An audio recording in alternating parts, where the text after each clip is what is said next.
Welcome back, everybody. Welcome back, Vic. Hey, thank you. Good to be back, man. Long week, back. huh? It's been a long few weeks. It's A whole been lot crazy. going on. Yeah. I've been seeing the posts and all that. That's good. Yeah.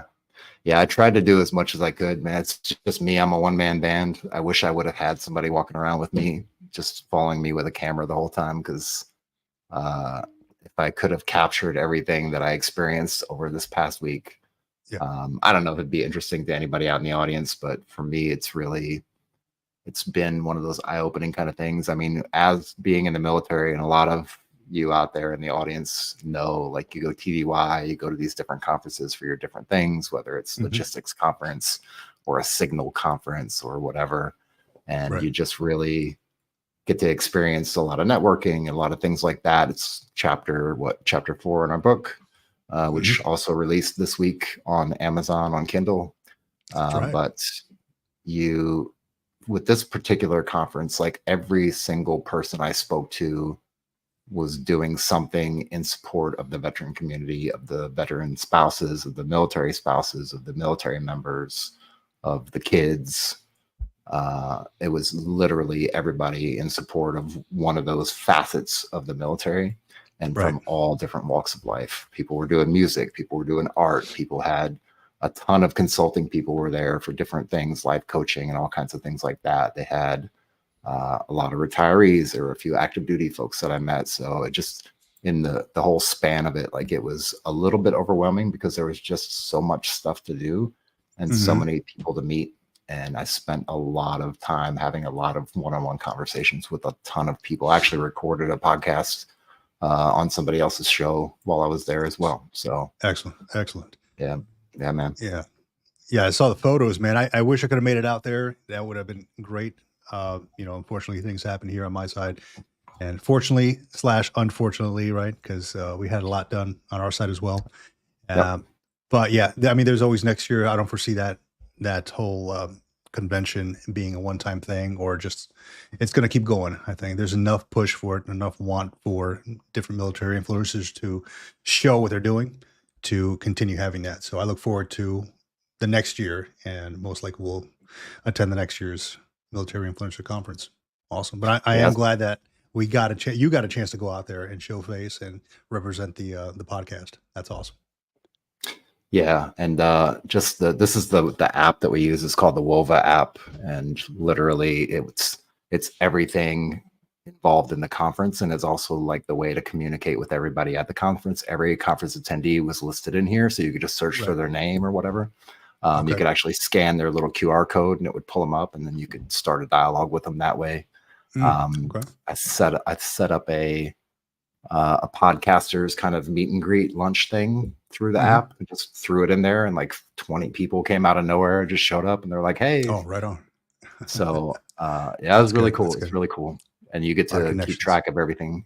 You get all the LinkedIn and like all the stuff, all the photos. People can just drop their photos in there, and just, you can literally, I think there's JP. I dropped those the other day, so I got to meet with JP and see him. Took a couple photos while we were there. Yeah, man, it's really interesting, really cool place, really cool stuff. So yeah, that was pretty neat. I did want to, let me see if I can spin this thing around real quick. You're gonna have to bear with me because I'm trying to do some stuff, but I do want to give no, go ahead. I did see a couple of or at least a Medal of Honor recipient out there, which was pretty cool. Was it there were a few. was out there? Yeah. Yeah, there were a few people out there. Yeah, I saw a photo of that. That's pretty awesome. So what are you showing me now, man? Hey, let's keep this G-rated. Keep it G-rated. No, I just wanted to, first and foremost, I want to give a shout out and a thank you to the sponsor for today's show. I say sponsor because they're giving me the space and giving me the internet and everything to use, which is First Command here in Augusta, Georgia. Brian Tushin and Mark Tushin, both brothers, hail out of South Dakota, and they kind of run this branch of it. There's First Command offices all over the United States, and there is actually one in the United Kingdom. And basically they do a lot of financial counseling, a lot of financial advice, and financial planning type things. The company started in 58. by a retired military officer, and they've just grown and grown and grown since then. I think 4 out of 5 employees that work for First Command across the board are former military members. So they have your best interest in mind, and they understand your kind of situation because they've been through it. They've been through the military in some form or fashion. So just want to give a shout out to them at First Command in Augusta, and to all the First Command folks out there across the United States. Thank you for what you do for us, for your support, and thank you for supporting us today. We really appreciate it. Secondly, what I want to do is give a shout out to a few folks. I picked up a bunch of these while I was out there at the conference, probably more than I care to carry around. All right, so real quick, John, for the folks that are listening and not watching, what exactly are you holding up? So I've got a stack of business cards, along with probably maybe 50 or 60 new LinkedIn friends, a bunch of friends that I met there through the app as well. And I just want to shout out these folks in particular because they gave me their cards. And if I can do that and do it in a manner where I can show you, I'm going to try. We'll see how this works out. But let's see if that's doing the thing. Hopefully that's not backwards. I'll throw that on the stage. So this is Kristen, America's Resilient Trainer, Kristen Christie, KristenChristieCares.com. And I'm going to see if I can throw these up in the show notes after. From Waldorf University, Mr. Ron Spalding. Hold on. There we go. Mr. Ron Spalding. Is that even? Oh, there we go. Mr. Ron Spalding, great guy. Awesome conversation I had with him. I got Operation Teammate, Sheena Vale, really cool. She's an outreach coordinator for Operation Teammate. She is also an active duty NCO. She's right here in Augusta, Georgia. She works on the base here, and really cool to hang out with her. She linked me up with a couple people. Nice. Ken O'Hearn is a licensed therapist, Crossroads Mental Wellness Center. I've got Operation Headshot. These guys were really cool. Matt Watkins is the founder, and what they do is they do the same thing as the what's the one that you get the photos, your headshots the portraits done? For Patriots. Yeah. Right. So they do basically the same thing. They're kind of filling an unmet gap in that space. So they're doing a little bit differently, but they're really cool folks. Just getting things started and getting off the ground. His wife is a professional photographer, and he works with her, and they do classes to teach people how to do this kind of stuff as well. So really, really cool folks. Kevin Miller is an author. There's a QR code, and it's trying to open it up for his LinkedIn, but really, really cool guy. I met him on day one, I think, if I remember correctly. So shout out to him. Daniel Odell. This is going to take a while. All right. I'm taking up the whole podcast with this. Motivate Fate LLC. Speaker, social media influencer. There was a lot of social media influencers there, but there were also a lot of different businesses and organizations. William Kiefer, you may or may not recognize the name. The Veteran Career Journey. Really cool guy. Got to talk with him for a minute. I'll say that one for last. Darlene Dukes Henderson. So I really want to give her a super big shout out. She works with the Department of Veterans Affairs. So on day 0 before the conference started, we had a VA kind of thing going on, and they basically had all the VA folks there. They had a couple of VSO organizations there, one from Georgia.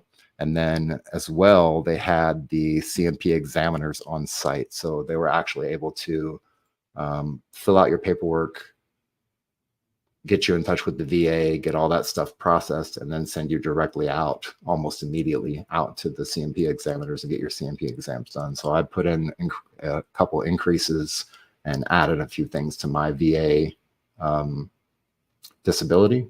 And so I think I've got like 5 or 6 or 7 things on the list. And it literally went from step 1 to step 5 in less than 48 hours, which I don't know how fast it normally happens. But if you're putting in a VA claim, it's definitely takes a little bit longer than that, I think. I think there's 8 steps total.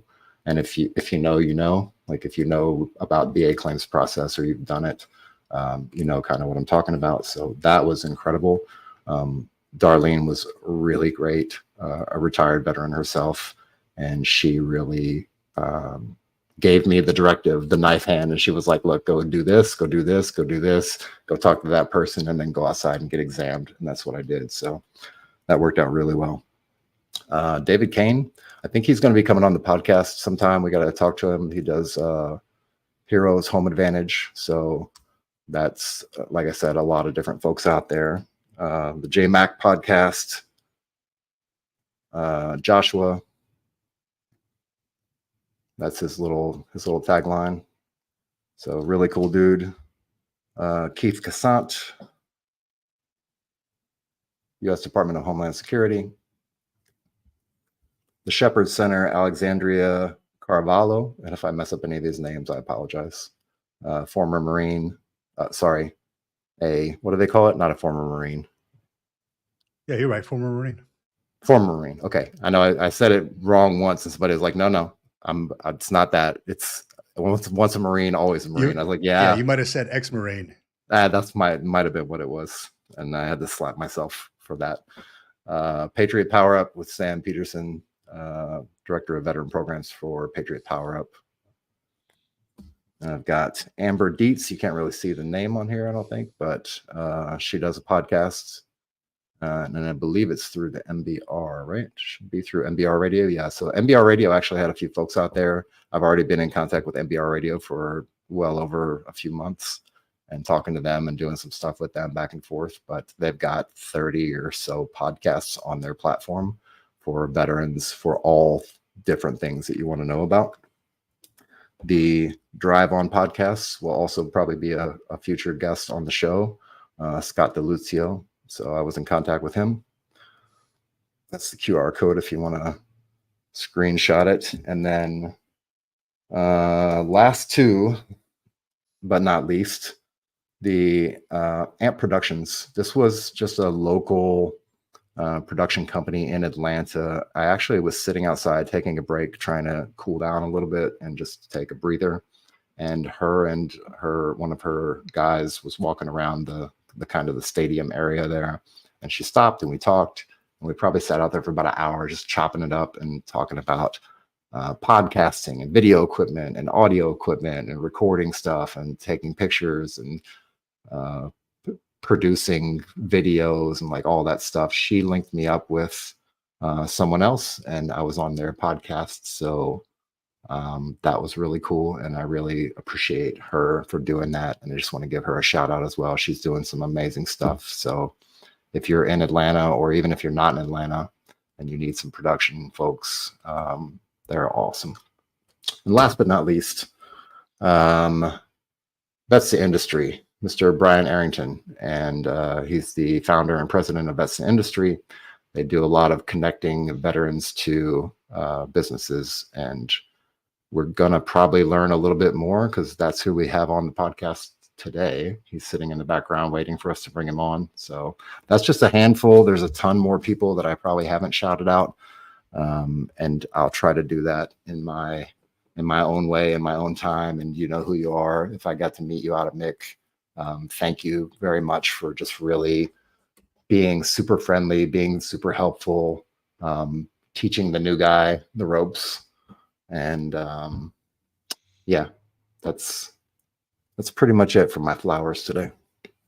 Very good, man. You made a lot of connections, man. I'm jealous.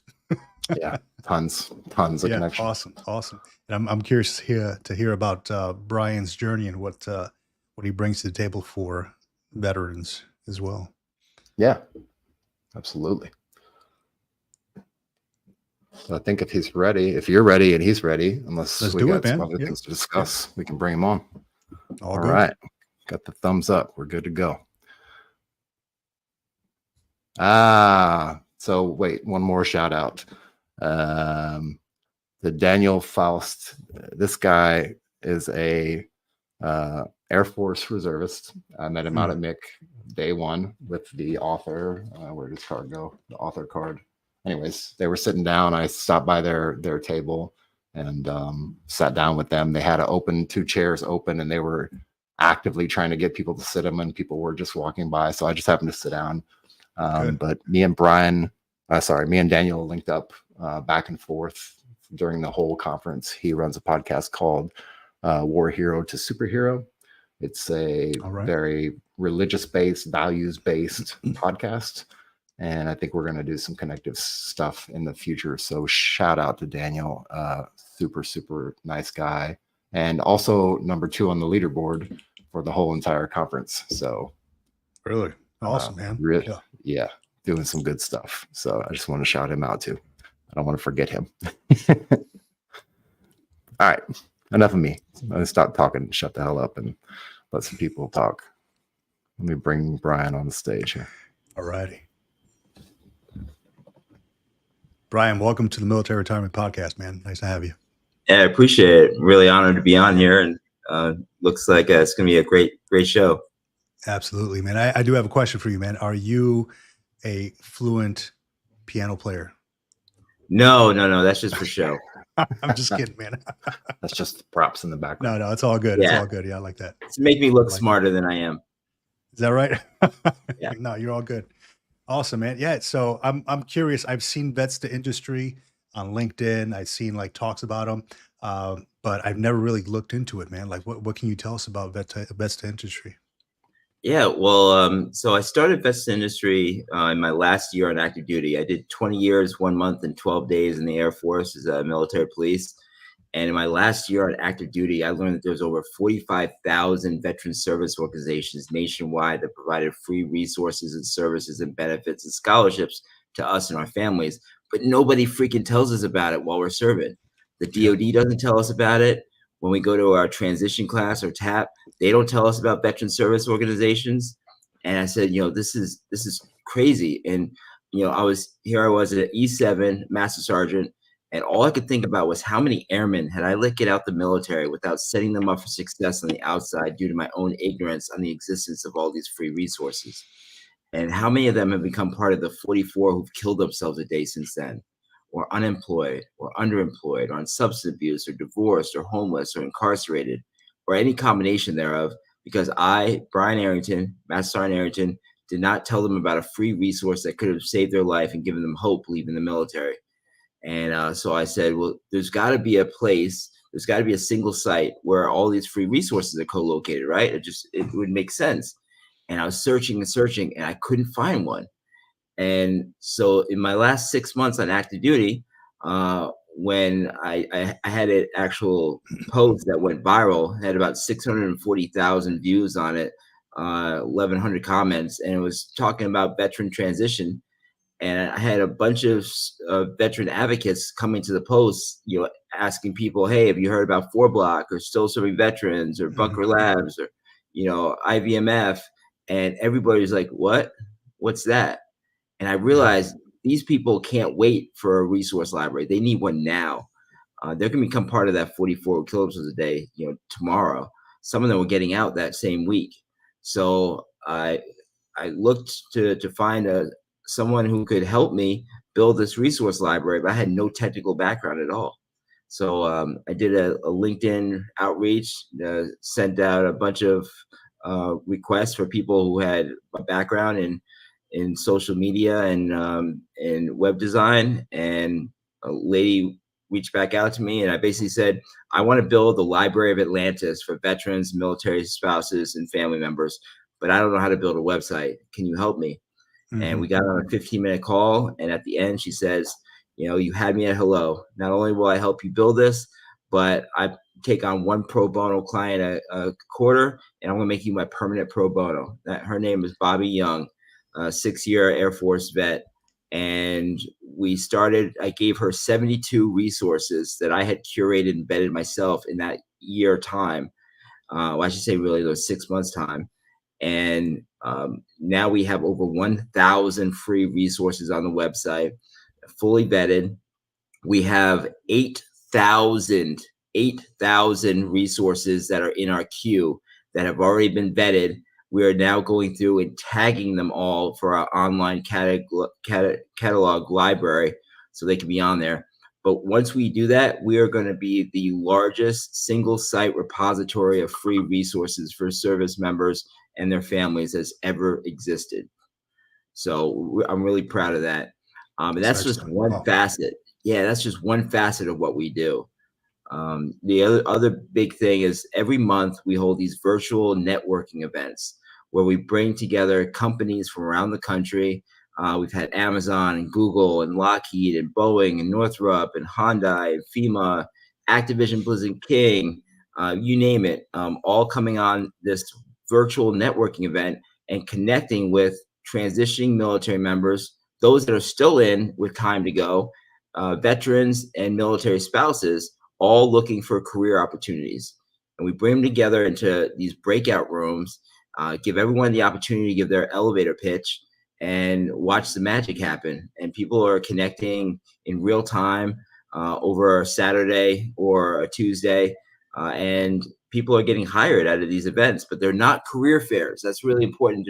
They're networking events because we have veteran service organizations that we invite to come on there to talk about their services and their resources. We invite colleges, universities to come on there and talk about their degree programs and their scholarships. And we invite military, veteran-owned and military spouse-owned businesses to come on and talk about what kind of services and products they have, because people want to buy from a veteran or mil spouse-owned business. They just don't know where to find them.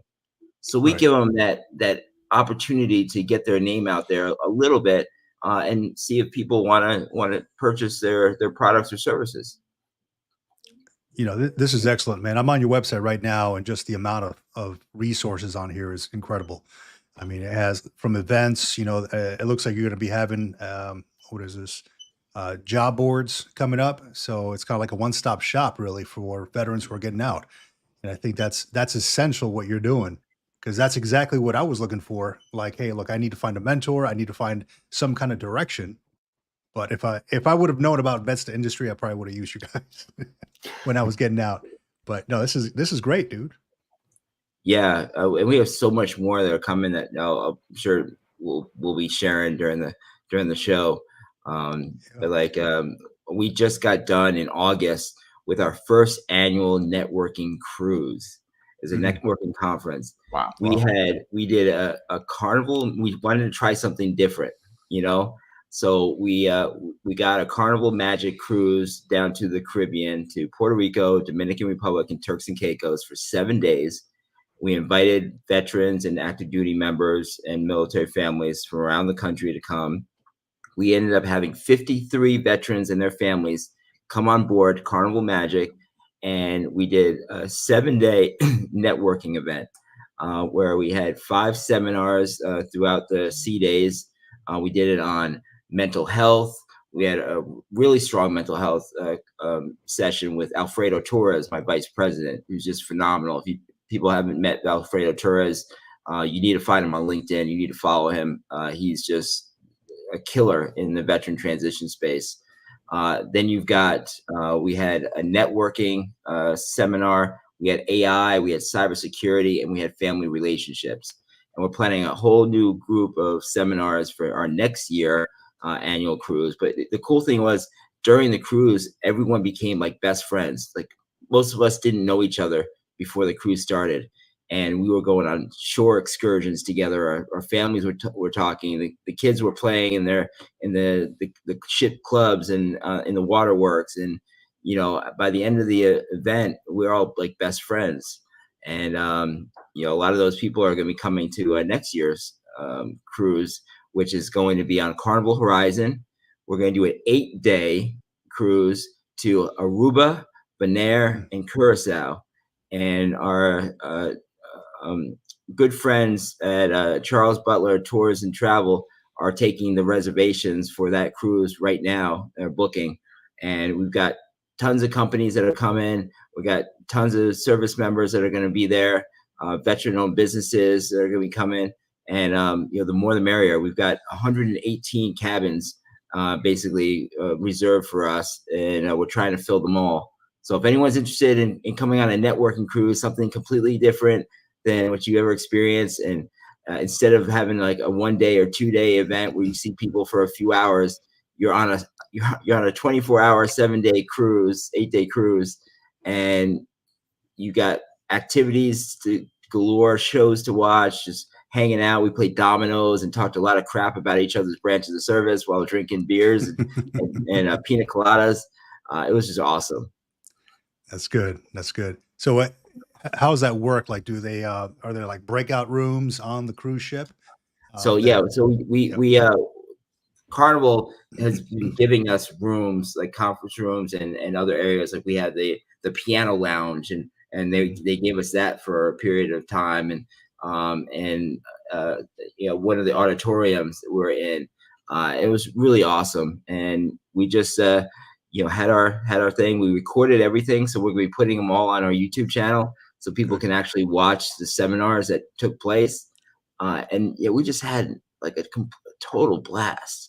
And we got really deep, in a lot of the conversations, and and we actually had a lot of veterans that were on the ship find us because the ship hosted their own honor service members event, and there was like perfect. 200. Yeah, there was like 200 people in the auditorium, and we all wore like our Vets2Industry inaugural cruise shirt. So we made sure that everyone, it was donated by Butler Tours and Travel.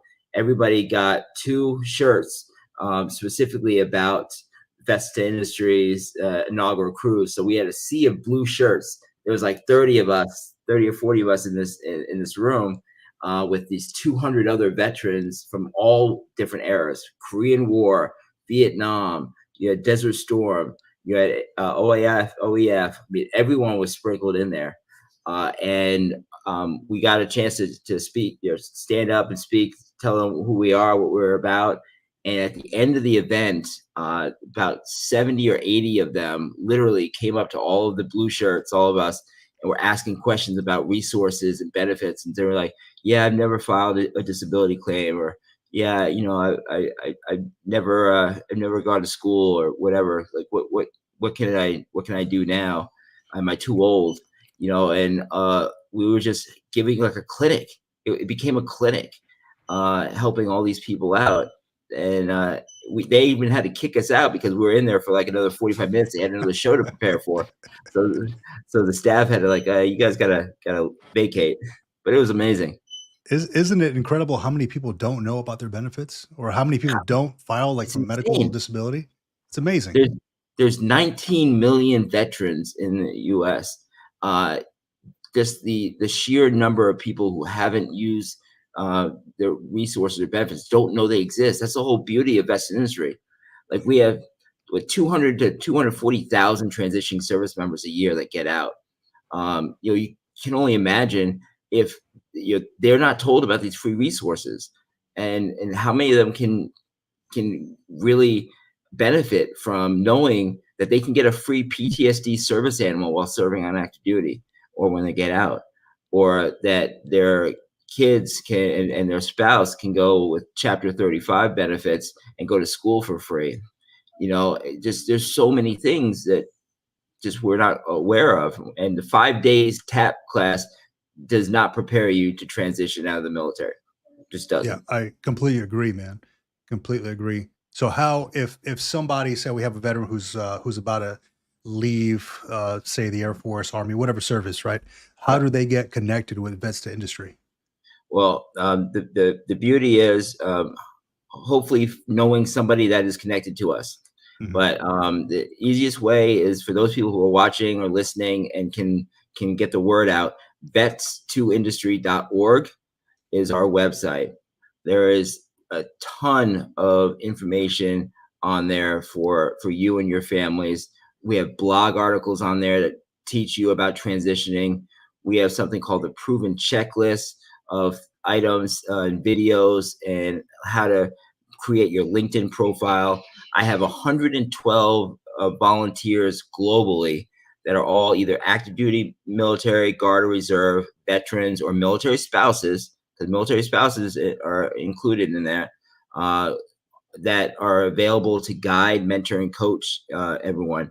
And I'm going to let the cat out of the bag and let you guys know that there is a mentorship program that we're coming out with. Since Veterati has shut down, we are going to be filling that void. So we're creating a mentorship platform to ensure that individuals that want to get on calls with industry leaders or business executives or just everyday Joe Schmoes that are doing the jobs that they're interested in can get on an hour-long conversation with them, do an informational interview, find out what a day in the life is. You know, how do I do salary negotiation? You know, what are the things in a resume that really stand out? How do I read a job description? Like any questions that you might have, they're going to be able to connect in real time with somebody who can answer those questions for them. And it's going to be an unlimited amount of times, just like how Veterati had. So we're really excited to be rolling that out. We got something called B2I She Boss that's going to be rolling out. That's going to be specifically tailored to women veterans and military spouses and helping them find resources locally and nationally that benefit them, as well as career opportunities specifically for women veterans and military spouses. So we have so much going on.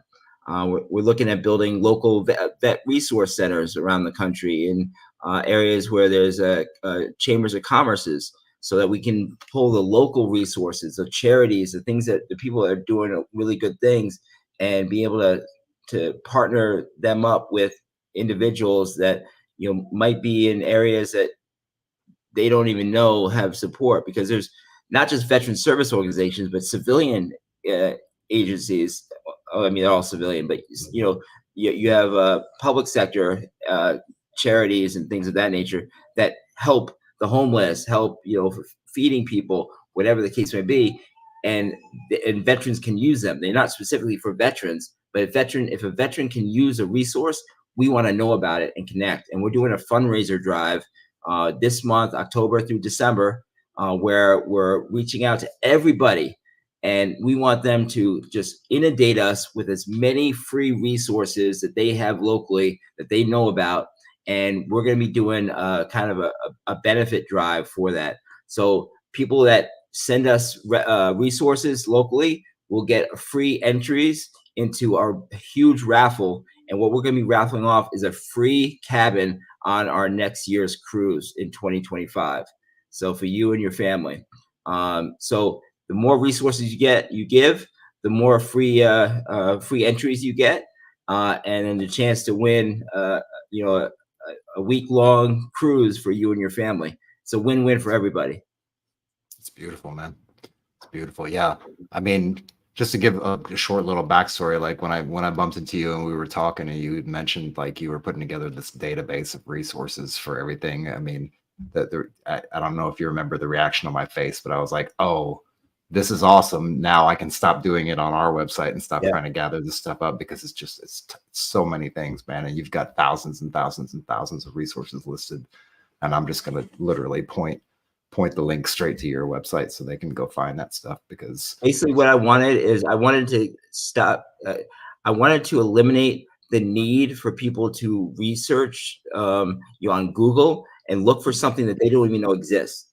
So if they can just go to one place that is basically the Google for them and can see exactly what the name of the resource is, where it's located, a blurb about what it does, who it's for, and what locations you can use it for, if it's, you know, online nationwide, or if it's maybe just in a couple of different states. And you can go there, read all about it, and then apply or reach out to the point of contacts there to get help and assistance. And for those people, there's two different types of people. One, you can give them a resource library, like you can put them into a physical library, and they can just go and they'll find, you know, use the Dewey Decimal System. I know a lot of kids don't know what the hell that is, but they'll go in and find the book that they need, right? But then you have other people that need to talk to that librarian and get like guidance on, okay, what row is this in? Where is that? What are the types of resources or books that I need for this subject area? And that's where our volunteer come in, and our mentors come in, is to help guide them through, okay, when are you transitioning out? Okay, where do you want to live? Do you have any idea of what you want to do? And then we start tailoring the resources and making it easy and slow to guide them into what is what they need. So we're not inundating them with 100 resources right now. You got to connect everyone. No, let's start off first. Okay, do you know what you even want to do when you get out? Okay, no, Yeah. okay. Started with some informational interviews on finding out what industries have. What's your passion? What do you like to do? If we can get you to do what you love to do as your main job, is that something that you want? And then we start kind of working them that way, because they don't need a resume right away. They don't even know what they were doing. What do they need a resume for? They don't even have a job description. So those are the things that the guides and the mentors work towards. Yeah, Do you that happen to makes have- perfect sense too. Go ahead, John. Go ahead. I was just going to ask real quick, because I know you do a lot of mentoring and coaching and stuff with veterans. Do you happen to have like a Mount Rushmore of like the top 4 things that are just the biggest stumbling blocks for people transitioning out of the military? I'm going to say this, and everyone's going to hate me. Procrastination. We are awesome at procrastination. And you can't procrastinate with your transition. You got to be, the key is 1 year to 2 years out, start preparing for your transition. And the problem is we don't know to do that because nobody's telling us to do that, because our senior leaders, guess what, had never transitioned before. So who's telling us what we need to do on the outside when the people that are in charge of us don't know about this? So that's why we try to reach out to as many bases as we can and transition coordinators, and hope they come to our events and see the value of Vets2Industry, and then get those words out to their troops to be like, okay, listen, when you even start thinking about transitioning out, you need to connect with Vets2Industry, start going to their networking events, start building relationships, real relationships with the recruiters, not procrastinate. Because when you get down to 4 months left or 5 months left, and you realize you could have done DoD skill bridge and been in an apprenticeship, well, it's too late at that point. If you get out and you didn't do during your BDD, you didn't get civilian life insurance before you got out, and you got rated 100%, you could be completely uninsurable, like I was for 2 years, because I didn't know to try to get civilian life insurance before I filed my VA claim. These are things that if there's time, it's time sensitive. If you don't know, things. you don't know. Yeah. If you don't know, you don't know. Yeah. No, this is excellent. You said 4. So procrastination is one. Imposter syndrome is another one. Not feeling that you know enough to get the job that you think you might want to do.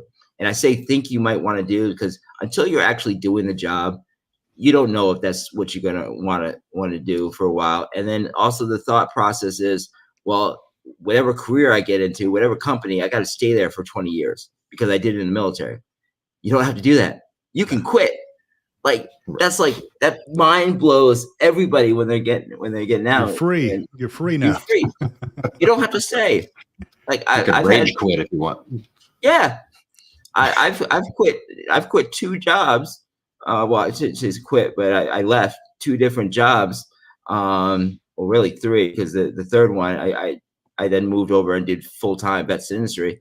But I've left 3 jobs and didn't have any job lined up after I left them. And within a week, I had another job lined up, and within 3 days, I had another job lined up. And then, so I wouldn't recommend that. Don't do it, Brian. Don't just like quit without having something set up. But I had built up my network large enough and built up relationships large enough that I felt comfortable, whereas I could just leave and put out I'm a free agent, and knew that my network was going to help me, and they sure did. Within a week I had another job, and then the next time I did it, within 3 days I had a new job. So it's that imposter syndrome is understanding what your value is and being able to articulate your value proposition. But you first have to build the confidence to know that you can do whatever it is you want to do. You just got to work for it. and Yeah, have guidance and not do it that's alone. a tough one too. That imposter syndrome is a tough one because you get out and you start applying to jobs, and then you get beat down so much because you get so many non-referred that you really start to think about it. At least the folks that I've encountered, you start to think about it, man, am I even that good to be, should I even have gotten out of the military in the first place? Am I that good, as good as I thought I was? So that imposter syndrome is huge. But you got to know the game too. Oh, So absolutely. getting a job is a game. Okay. It really is. There's certain things that if you don't know the rules of it, you're going to be coloring outside the lines and you're never going to get onto the paper. Just right. if you don't know the rules.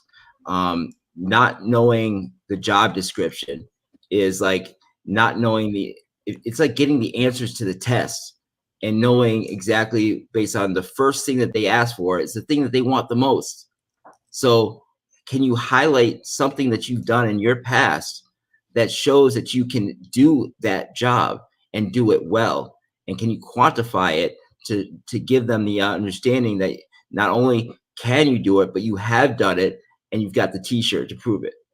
And so if you don't know the game rules, which we don't know when we're getting out, which is why building those mentorship relationships is so important, which is why Vets2Industry is doing our mentorship program, is to be able to bring that knowledge base to those that are transitioning and the veterans who never learned it to begin with, and male spouses. So. Excellent, man. So what is number, what are we on? Three? Yeah. Number 3. Keep them coming, Brian. Well, come on. Yeah. So I say number 3 is understanding culture, civilian culture. There's a huge culture shock that happens when you transition out the military, especially when you get into that first job. And a lot of times, from what I've experienced and have seen from others, is that we don't understand the cultural norms that exist in civilian and public sector because it's so completely different than what we're used to. Like for me, that the idea of hierarchy, when I got into Wells Fargo, when I got out of the military, 1 week before I got out, I got a position at Wells Fargo as a business initiative consultant. And when I got in there, everybody's calling everybody by their first names. I had no idea who outranked me or whatever. I was a business initiative consultant 3. I didn't know what that meant. Like where do I land on the hierarchy, you know? And I kind of kept putting myself in like the lowest role possible, not knowing that I was up here, you know, but I was responding to people like people that were lower ranked, if you will, than me. I was you know, kind of being subservient to them, and because I just didn't know, I felt like I was a airman first class again, and understanding you can tell you call people by their first name. You know, even the CEOs of the companies go by their first name. So, and people are walking around, they don't have insignias on it, so you don't know what ranks they are or whatever. And if the larger the company you're in, the harder it is to tell what the hierarchy is. So it's really interesting. You know, just trying to learn the civilian norms, which is why it's really important that once you identify what you want to do, you start looking at the companies that are out there that you can do the job in. And then you want to identify what kind of culture is right for you, and then see what kind of culture that company has. And you can only do that through informational interviews and through research, looking at what the company's values are. What are they? If you know, being eco-friendly is one of your values. And I tell people I teach something called the 5 values, and you know, if it's not one of your values that they have, then that's probably not a company for you, depending on how you rank your value system and what they have. But if they're like building wells in, you know, freaking Kenya, you know, and you're like, that's the humanitarian in me, like loves that. that's a company I can get behind and I can be with, because I know they have that corporate social responsibility, which is huge for companies. And I'll be able to volunteer because they give certain amount of hours of volunteer time, as part of your package. Look at companies that do that. So it all depends on what you care about, what you value, and does the company fit that culture for you. But just applying on Indeed or Monster without doing any due diligence, you're setting yourself up for failure, because once you get in there and you feel like throat punching somebody on the first day, that's probably not the right company for you. But you probably could have found that out before you wanted to throat punch somebody that day and went through the whole interview process. Yeah, it's literally like meeting somebody and going straight to the wedding ceremony right after you meet them. Like you literally you have to and then finding out they snore and they're an axe murderer.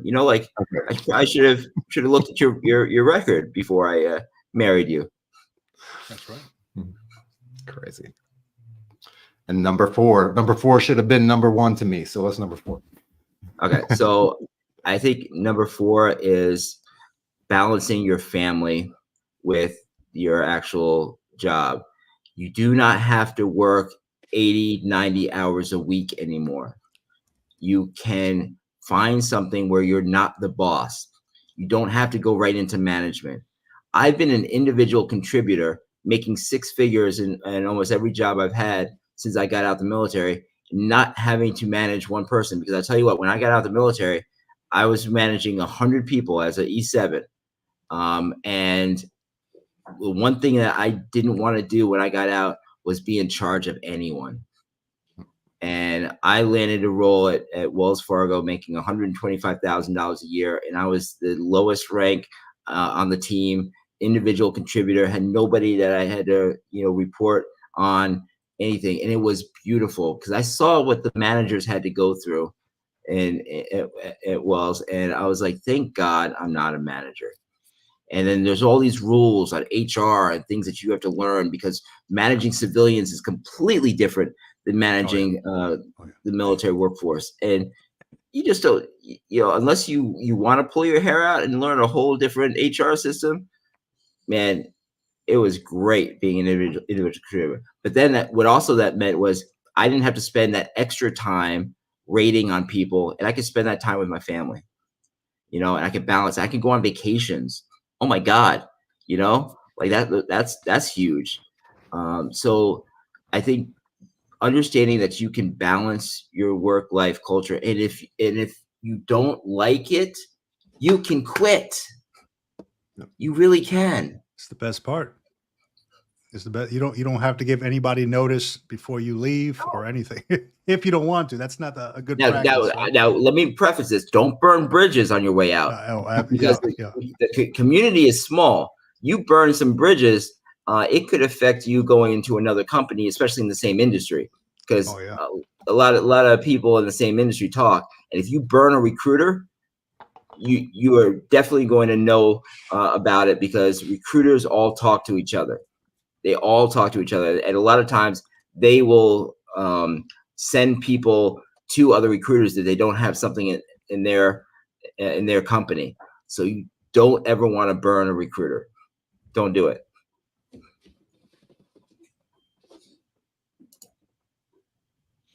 Yeah. So that was a big thing too, because a lot of folks that I've known, they don't like the job. They don't do the 2 weeks notice. That's a thing, right? In the military, you don't have to do the 2 weeks notice. If something happens, you do something wrong administratively, you get moved to a different shop, right? You get into some trouble, they move you over, whatever. You don't technically get fired from a job, but you get fired, but not technically in the military, right? We all know how it works. But in the civilian world, it's a change of responsibilities. That's what it is. Then you start working at one of the admin shops at the headquarters building or something like that, right? Civilian world is completely different, man. Fired means fired. You don't have a paycheck the next 2 weeks. Correct. So you need to figure something else out. So I'm with you with that. Don't burn bridges. Just let people know. Give the 2 weeks ahead notice. If that. And I'm going to give a 5. So LinkedIn is extremely important. And while you have a job, you still should be building relationships outside of that company. because you do never know when a rift could happen, and that's just, you know, you losing a contract or you losing your job because of layoffs. And the first people that go are recruiters and HR. Manpower is first ones to go before production or sales or anything of that nature. Revenue generating things stay, expenses go, and you're an expense.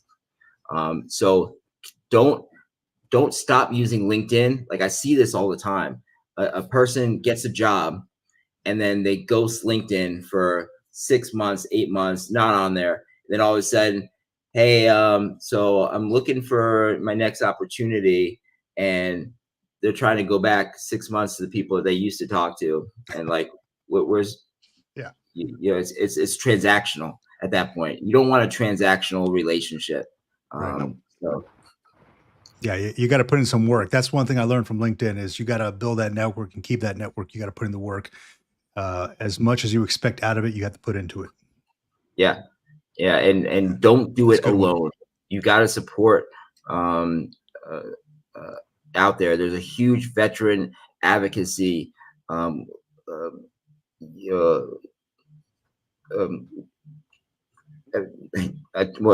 trying. What's the word I'm looking for? A group. All right. Yeah, that's there for you to help you, but you got to come and find us. And we're on LinkedIn. Okay. Find me, connect with me, and I will connect you to a large network. Vets2Industry has over 105,000 followers nationwide. And we just were on an episode. We just taped an episode of Ted Danson's Advancements, which is a Amazon Prime and Bloomberg TV show that talks about how technology is working with people to better their lives.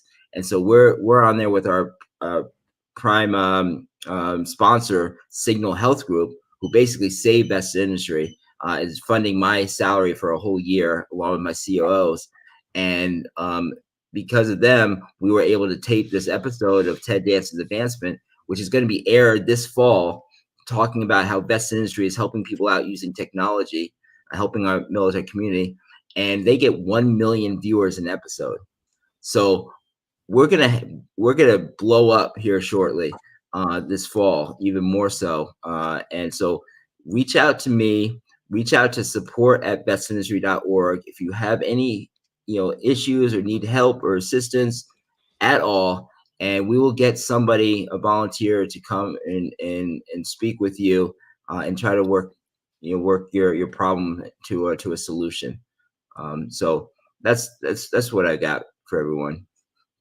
I appreciate you, Brian. Yeah, I appreciate it, man. That's a lot of great information. Vets2Industry. I appreciate you coming on, Brian, and sharing some great info, man. I'm definitely going to reach out to you guys too, because I'm trying to learn this whole thing myself. I'm newly retired myself, so trying to navigate the system. I currently work, but things can always change, right? So I'm glad you spread that information my way as well.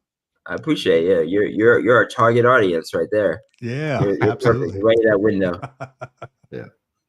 Yeah, man. Thank you again. Like, it was really great to meet you in person. It was amazing to meet everybody in person, but it's really great to meet you in person and be able to talk to you and then continue to build a relationship. Anytime you want to come back on, man, if you want to hop on, we do these things every Sunday. So just shoot me a message and we'll bring you on and talk about. I'd love to come on and talk about some of the things that we actually implement, in the next 6 months. Now that I've told you what we're going to do, I want to be able to show you what we've done and the impact that it's had. So yeah, I would love to. And thank you so much for inviting me. Yeah, absolutely, man. Yeah, bring back those receipts in about 6 months so we can see them. Sounds great. You all have a wonderful day and the rest of the episode. All right, man, you too. And thank you. Tell your daughter thanks for letting us borrow you for a little while so we can have you on. I will. Right, she's looking at me with her phone in her hand. With the side eye. It's time, Dad. It's time. Staring at me like, okay, come on, Dad. You've been on long enough. All right, take care, guys. Go take care. Thanks, man. Yeah, that was very informative. Very good, man. That also brought on this quote that I'm very fond of. It's by Maya Angelou. Nothing will work unless you do. Right. So if you just sit there on your behind after getting out, or as you as you know, you're going to be leaving the service, within a year or two, and you just think, oh, things will just work out. Well, pump the brakes, man. I got some news for you. Things are not just going to work out. In the military, you get PCS orders. You're going to move here or there or wherever. It's not like that when you get out. You got to look out for number one. That's for you and your family if you have one, because nothing will work unless you do. Yeah, and tying back into what Brian mentioned, man, it's like even if you get to that destination of getting the job, like that doesn't mean you stop doing everything you were doing to get to that job, because you never know, that job could just go away, right? We could have 100%. COVID again, and you could get fired and be completely unemployed for 6 months or a year or whatever it is. So don't ever stop putting in the work. Yeah, absolutely, man. Things always happen, right? Just when you think that things are going smooth. I mean, look, exactly like you just mentioned COVID. Things are going smooth, and bam, all of a sudden, you don't have a job, or your spouse doesn't have a job, or whatever, and you find yourself at step one. What do we do now? Oh, let me tap into my network. Oh, shoot, I never built a network. All these things kind of come back to bite you a little bit. So that's great information, man. Exactly. Things can change at an instant, but if you don't know who to tap into, if you're not fully prepared, if you don't have like the education that you should have as you're transitioning out, things are going to bite you. They're going to bite hard. Yeah. So speaking of change, and I don't know if you were able to pull it up or not before when we were talking at the beginning. I know we talked about it off camera, but there is a BAH increase. I believe it's 3.2, 3.4%. I was trying to pull up the email, but I couldn't find where the email went. But if you're tracking that stuff, and that means BAH for active duty military as well, and then also for those of you who are participating in the Chapter 33 benefit, Chapter 31 benefits, I always mix them up, the post 9/11 or the MGI bill. And you're getting that BAH alongside of your tuition. That has gone up a little bit. It generally increases every year. You just got to keep track of it. Around this time of year where they do the fiscal change from year to year is when those kind of things go into effect. So I think the one for this year, for 2024, actually ends in December, and then the new one should kick in January, I believe. That's excellent, man. Yeah, so it goes up for GI Bill as well. So if you're like me and you haven't started your actual GI Bill, I'm still waiting for the VRD. I still have my appointment coming up, in a few months still, because it's so backed up here in California. And I say a few months, but damn near next year, right? Middle of next year, because it's so backed up in California that they're having to farm out these folks to different states because they're so backed up here, all the way to like almost they're about to hit 2026, like interviews in 2026 to see if you're eligible to even use VRNA, which is it blows my mind a little bit. But anyway, that also goes up, right? Like everything goes up, like the active duty pay, the GI Bill pay, right? Because you get retirement E5, pay sometimes. Exactly, retirement pay. And also like I just mentioned on that COLA video I put out, if you retire at a certain month, you don't actually get that COLA pay until the following year. So it all depends on what month you retire on. But yeah, all that stuff affects us. And me personally, I don't know if I'm going to be waiting around for the VRD to hit, because I'm itching to start school already. And especially since the VH rate is going up, I think it's like 4,000 something now for E5 with dependents here in California, here in Southern California, which is amazing, incredible. That's an incredible amount. I'm going to be starting school here pretty soon, or finishing my school here pretty soon. Yeah, I mean, I'm not sure. I think you said you pushed all the post 9/11 stuff into your kids' names. I did, yeah. So if I went to was it e-benefits or mill benefits? I can't recall the e-benefits, the website. Yeah, so I still had it attached to all my kids. My wife had already used she was prior Air Force, right? So she already used her GI Bill. And she can also use my CalVet if need be, or the what's the other one? I forgot the other stipend that spouses and dependents can use. But anyway, she can still Chapter get an 35. education.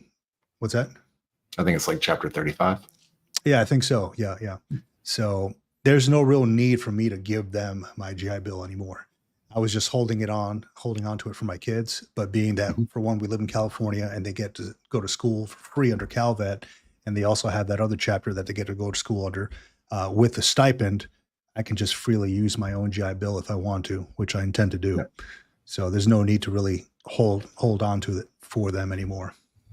Yeah, that, and on top of that, you've already got your VA rating. So if you start to use the 9/11 in waiting for the VRE thing to get taken care of, as you're doing your VRE, any interviews and doing the paperwork, you can actually do the retroactive induction to then get them to give you back those post 9/11 benefits that you used up till that point as well. So yeah, that's an incredible benefit as well. If I get picked up for the VRE, right? If not, then I don't get that retroactive benefit. But yeah, essentially they give you back your post 9/11 GI Bill that you've already used, and they reinstate it for a total of 48 months again, or whatever it is now. Yeah, they give you, so anything that you've used, they'll give you that back, and then I think the regular MGIB, based on that hearing earlier this year, they add those additional 12 months on there, so it's like 48 months total that you have. Yeah, the VA versus Rudisill, Captain Rudisill hearing. Yep. Yeah, that's a game changer. If you haven't already looked into that is a game changer. It gives you, instead of 36 months of GI Bill, it gives you a total of 48 months because it combines the Montgomery GI Bill and the post 9/11 GI Bill. If you served at a time when you had to go from the Montgomery and you had to opt in or out of the post 9/11, that'll give you both of those for a total of 48 months. And if you're looking for a quick reference guide, our book is actually out on Amazon Kindle now. If you are a Amazon Unlimited customer, you can get it for free. You just go click on it and download it to your Kindle, to your app, or wherever, and you can read it. If not, you can pay the $2.99, which then helps us. Basically, the proceeds from this book are going to go straight back into the podcast to continue building this out, to get better guests, to upgrade things that we need to upgrade for the show or whatever. But we do have the one pager, and it's right here. And it's actually 3 pages in the Kindle book. I apologize. It's my first time publishing a book. But if you're looking for that education benefit stuff, we have a one pager that basically spells out, in the paper version, it'd be 1 page, but basically spells out everything we just talked about and the order you need to do it in and what you need to do to be eligible for those things. So if you grab a copy of the book, you can definitely have that in your back pocket if you ever should need it in the near future, plus a bunch of other stuff that we talk about. It's 10 chapters of all the most important things that we could think of, that you could just literally carry around in your phone and have as a kind of quick reference. You can search through the book if you need to with the Kindle app. So it's really handy. You can make notes, you can highlight stuff and all that good stuff. So that's excellent, man. Hey, congratulations, John, on being an author. Congratulations. We did it. And I just noticed that we both put our freaking reading glasses on at the same time. I know, right? See what happens? You retire, your body starts breaking down, your eyes don't work anymore. See what you have to look forward to. No, it's all good. Yeah, one of these connections that I made, and I don't remember if she gave me a card or not. I don't think I saw the card in there when I was reading them off. Is a lady who does book editing and author publishing help. It's for a fee service, but I had a very long conversation with her, and I'm blanking on her name because I'm not good with names because my memory is just going and going. But I did talk to her about my own personal book. I know you're writing a book as well, and I know sometime in the future we're probably going to just smash some stuff together and combine our head skin and come up with some other reading material to go along with what we're doing with the podcast. But I had a great conversation with her, and she was actually literally from Naples. She was literally like Italian. So we exchanged some Italian words and some Italian hand gestures and had a great conversation. But I'm going to link you up once I get linked up, once I get settled with all this moving and stuff going around. So yeah, man, networking is, I think it's chapter 4 in the book. Quote me, don't quote me on that, but I think it's like chapter 4 where we spend a whole chapter just talking about networking and what we discussed today.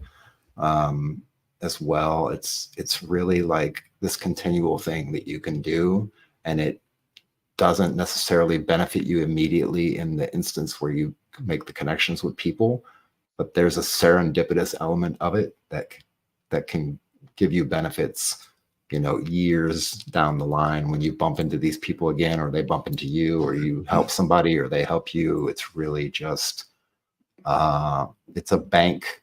It's like a savings account for karma is what it is, literally. Mm-hmm. Yeah. No, that's excellent, man. So the lady that you talked to, was her name Evie? No, I have to pull it up, man. I got like 700 LinkedIn connections in the last week. So no, I had spoke to another lady who mentioned that she's also a publisher, and she's a military spouse, and she does book publishing, et cetera, et cetera. So we were just kind of networking at some point in time. Sorry, on one of the Facebook groups that I usually frequent. But yeah, I mean, it's just another person, just in case yours doesn't work out. We have another person here just in case. But yeah, man. And some quick updates from my side. I just had a meeting with the local city hall here. They're looking to put on some veteran events. So I proposed, I showed up to a meeting. I was invited to it by the city manager. And it was about putting on a veterans art exhibit at they're starting to build up an arts and exhibition center, an arts and entertainment center is what it is here locally. And they're like, yeah, we don't really have any information yet and any events. I'm like, hey, why don't we do a veterans art show? I've been a part of many. I've contributed to many. I've shown my art in many veteran art shows. Why don't we do that? So we're starting to have talks. So now I have the city planner's ear, the city manager's ear, and I got a hold of another great veteran organization called the Veteran Arts Project, or vetart.org. They sponsor me to go out to Chicago at some point in time to do a veteran art exhibit out there. I flew out there and got a hold of different artists and met and networked and did things like that. A lot of them going through like having PTSD issues and going through, and this is how they express their mental health through the arts, through performance arts, through visual arts and things like that. Vetart.org. They're here right outside of San Diego. So I'm teaming up with them to put on a big veteran art show here in Southern California, just outside of San Diego. So more to come on that. Super excited about it. As an artist myself and an art instructor, I'm super excited to get in there and help folks who are struggling with like PTSD and things like that. Yeah. And the transition process as well, which can be heavy. Absolutely. Yeah. And for those listening, if you're just showing up today, Victor is actually out in San Diego. So that local area would be San Diego, California, if you're interested in showing up or helping out, volunteering to be a part of that. Yeah, that's right. So if anybody out there in San Diego area, Southern California area, I mean, it doesn't matter if you're in LA or what, reach out to me, and I'm willing to get you connected with vetart.org. Get you exhibiting if you're an artist. If you never had a chance to exhibit your artwork and think maybe you want to try that out, this would be a great time to do it, because we're opening it up to about 20 artists, and you can even price your art if you want to and have it for sale. And if it sells, more power to you. That's awesome. Cash out. Yeah. Why not? No, yeah. You put so much work into it. Why not? And like vetart.org has a huge warehouse. I mean, the guy gave me a tour of his warehouse yesterday. Does a lot of sculpture, clay working, glass working, and they don't have an actual visual arts instructor yet. So I kind of volunteered myself to do that. And they sponsor all over the place.